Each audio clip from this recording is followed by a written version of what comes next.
Hello students, welcome back to my channel, your channel Puneet sir की पाठशाला। और आज बात करने वाले हैं क्लास 8 की exercise 1G RX Aggarwal solution chapter number 1। तो बिना देरी किए इस लेक्चर को शुरू करते हैं। और अब तक हम कर चुके थे इस एक्सरसाइज के 4 क्वेश्चन 1, 2, 3, 4 दो क्वेश्चन के वीडियोस बनाए हुए हैं। और आज भी हम उसी प्रथा को आगे बढ़ाएंगे और आज भी हम क्वेश्चन की बात करेंगे, क्वेश्चन नंबर 5 और क्वेश्चन नंबर 6। तो जल्दी से इन क्वेश्चनों को पढ़ें। पहला क्वेश्चन आपकी कंप्यूटर स्क्रीन या मोबाइल स्क्रीन पर। क्वेश्चन नंबर 5 है, find the cost of 3 whole 2/5 metre of clothes. यानी टोटल कितने क्लोथ्स की कॉस्ट निकालनी है हमको? 3 होल 2/5 मीटर ऑफ क्लोथ की हमको कॉस्ट निकालनी है अगर at a rate of 63 whole 3/4 per metre. यानी कितना रुपीस लग रहा है हमको? 63 रुपीस 3/4 पर मीटर क्लोथ का रेट लग रहा है। यानी 1 मीटर क्लोथ का रेट 63 होल 3/4 रुपीस लग रहा है। तो टोटल क्लोथ कितना है हमारे पास, जरा देखें। तो कॉस्ट ऑफ 1 मीटर क्लोथ ऐसे लिखेंगे, cost of 1 metre cloth. 1 metre cloth के कपड़े की कॉस्ट कितनी है सर? वो है ₹63 होल 3/4। ठीक है। अब टोटल कितना क्लॉथ है हमारे पास? तो हम यहां पर इसको है ना, एक काम करते हैं, मिक्स फ्रैक्शन से इम्प्रॉपर फ्रैक्शन में कन्वर्ट कर लेते हैं। ठीक है। तो 63 को किससे मल्टीप्लाई करेंगे? 4 से, और फिर क्या करेंगे हम? 3 से प्लस कर देंगे, है ना। तो हम 63 को 4 से मल्टीप्लाई कर रहे हैं, यहां पर देखिए। तो हो जाएगा 4 3 जा 12, कैरी ओवर 1, 3 6 4 जा 24 प्लस 1 25। तो आ गया 252 प्लस 3 कर देंगे यहां पर बेटा, तो आ जाएगा 255। तो ये आ जाएगा मेरे प्यारे बच्चों 255/4 रुपीस। ठीक है। तो ये 1 मीटर क्लॉथ की कॉस्ट है। अब बोल रहा है 3 होल 2/5 मीटर क्लॉथ की कॉस्ट कितनी होगी? तो पहले लिखेंगे टोटल क्लॉथ या लेंथ ऑफ क्लॉथ, ऐसे लिखेंगे, लेंथ ऑफ क्लॉथ कितना है सर? 3 होल 2/5 मीटर है। अब इसको भी इम्प्रॉपर फ्रैक्शन में कन्वर्ट कर लो बहुत बढ़िया तरीके से। तो कैसे करेंगे? 5 3 जा 15, 15 प्लस 2 17, 17/5 मीटर। तो ये हमारे पास आ गया टोटल क्लॉथ कितना है। और 1 मीटर का कॉस्ट इतना है और इतने मीटर कपड़े की कॉस्ट हमको निकालनी है। तो अगर एक चॉकलेट 10 रुपए की, तो 10 चॉकलेट कितने की हो जाएगी? 100 रुपीज की। यानी टोटली हम मल्टीप्लाई कर देते हैं। तो इसको हम करेंगे मल्टीप्लाई, इन दोनों को अगर मल्टीप्लाई कर देंगे तो हमारा आंसर आ जाएगा। इसका मतलब the cost of 17/5 metre cloth. तो कितना हो जाएगा मेरे प्यारे बच्चों? वो हो जाएगा 255 divided by 4 multiplied by 17 divided by 5। ठीक है, ये हो जाएगा। तो बस कुछ नहीं करना, 5 से इसको डिवाइड कर दो, 5 1 जा 5, 5 5 जा 25 मल्टीप्लाइड बाय, तो ये हो जाएगा 51 और ये हो जाएगा। तो इसको क्या कर देंगे हम? 51 मल्टीप्लाइड बाय 17 डिवाइडेड बाय 4। अब हमें पॉइंट में तो आंसर निकालना नहीं है, हमें मिक्स फ्रैक्शन में आंसर निकालना है टोटल। तो इन दोनों को डायरेक्ट मल्टीप्लाई करो और फिर डिवाइडेड बाय 4 कर दो। तो कैसे करेंगे हम मल्टीप्लाई सर? 51 को 17 से मल्टीप्लाई करेंगे हम। ठीक है, 7 1 जा 7, 7 5 जा 35, फिर आएगा 1 और ये आ जाएगा 5, ये आ जाएगा 7, ये आ जाएगा 6 और ये आ जाएगा 8, 867 रुपीज ये ऊपर। तो ये जाएगा 867 divided by 4।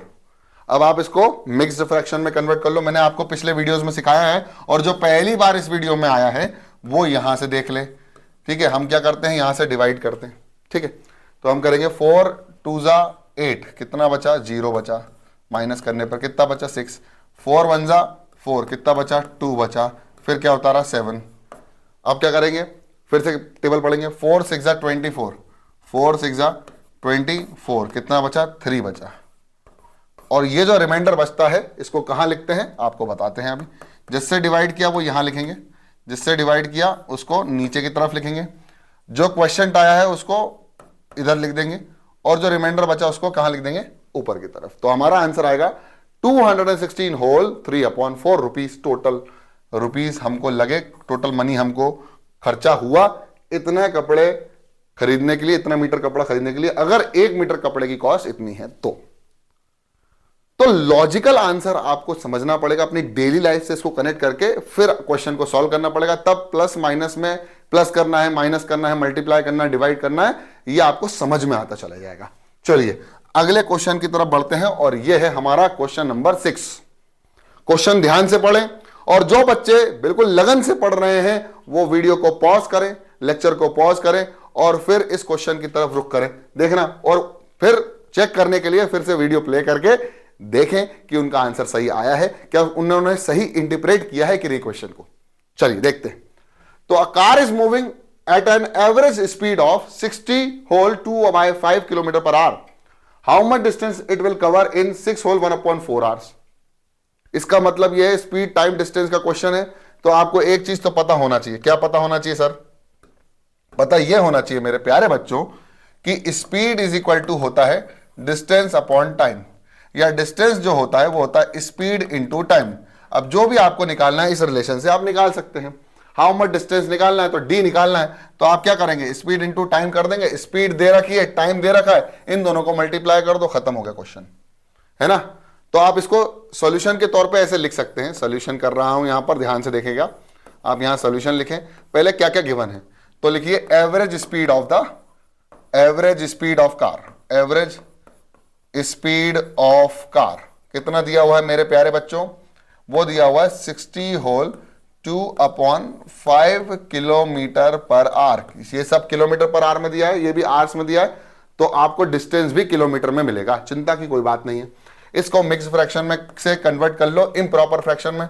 6 5 30, 302 divided by 5 kilometre per our, ये हमारे पास आ गया speed.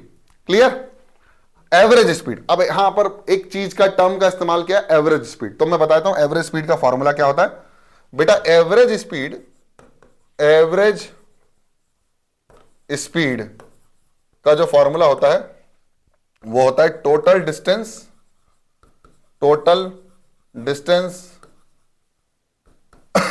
Upon excuse me total time taken.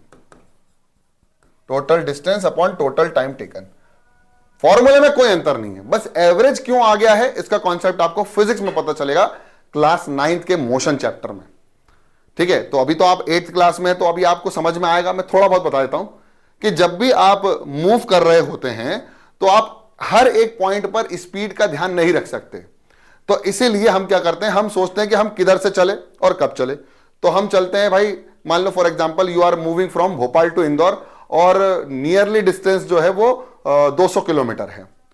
तो अब हम एक एक टाइम पर, हर एक इंस्टेंट ऑफ टाइम पर स्पीड की तो वैल्यू निकाल नहीं सकते। तो वो क्या सोचते हैं, भाई हम 9 बजे चले थे, हम कितनी बजे पहुंचे, तो हमारी स्पीड क्या रही होगी, एवरेज।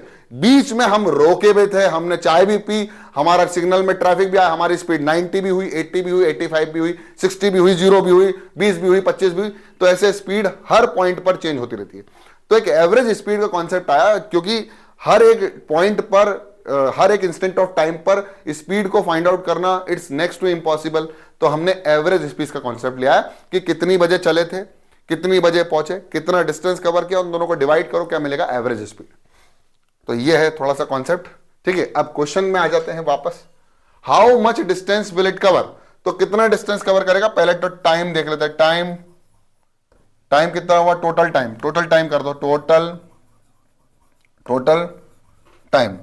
टोटल टाइम है मेरे प्यारे बच्चों 6 होल 1/4, 25/4 आवर्स। ठीक है, अब आपको कुछ नहीं करना, इन दोनों को मल्टीप्लाई करना है, क्योंकि टोटल डिस्टेंस निकालने का फॉर्मूला क्या होगा, excuse me, total distance is equal to मेरे प्यारे दुलारे बच्चों 302 divided by 5 multiplied by 25 divided by 4। आप कुछ मत करो, 5 1 5, 5 5 25, 2 2 4 और 2 151 जा कितना हो जाएगा, 302। देख लो, 2 1 2, फिर 10 हुआ, 2 5 10, फिर 2 1 2, है ना। तो ये हो जाएगा मेरे प्यारे बच्चों 151 मल्टीप्लाइड बाय 5/2, और कर दिया जाएगा इसको 5 1 5, 5 5 25, कैरी ओवर 2, 5 1 5, तो ये आ जाएगा 7, और ये आ जाएगा हमारा 755/2 किलोमीटर। ठीक है, अब आप इसको मिक्स फ्रैक्शन में भी कन्वर्ट कर सकते हो। कैसे कर सकते हो सर बताइए। तो यहां पर कर सकते हैं हम 2 4 जा 8, तो 2 3 जा 6, 15 हुआ, और 2 7 जा 14, फिर 15 हुआ, 2 7 जा 14, कैरी ओवर 1, और ये हुआ। तो आप इसको ऐसे भी कर सकते हैं। और अगर आपको नहीं समझ में आ रहा है तो आप, प्रॉब्लम नहीं है, यहां पर बिल्कुल आपके पास 10 सेकंड का एक एक्स्ट्रा समय लेके चलिए हर क्वेश्चन के लिए, और आप यहां से इस तरह से भी क्वेश्चन को सॉल्व कर सकते हैं। देखो 2 3 जा कितना हो गया 6, कितना बचा 1, कितना आया 15 हो गया, 2 7 जा कितना हो गया 14, कितना बचा 1 बचा, फिर कितना हो गया 15 हो गया, फिर 2 हो गया 7 जा 14, कितना बचा, रिमाइंडर बचा 1।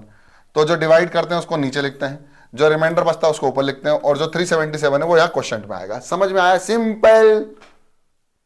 ठीक है, तो इस क्वेश्चन में आज इतना ही। ठीक है, आज इस लेक्चर में इतना ही करेंगे हम, ये 2 क्वेश्चन करेंगे।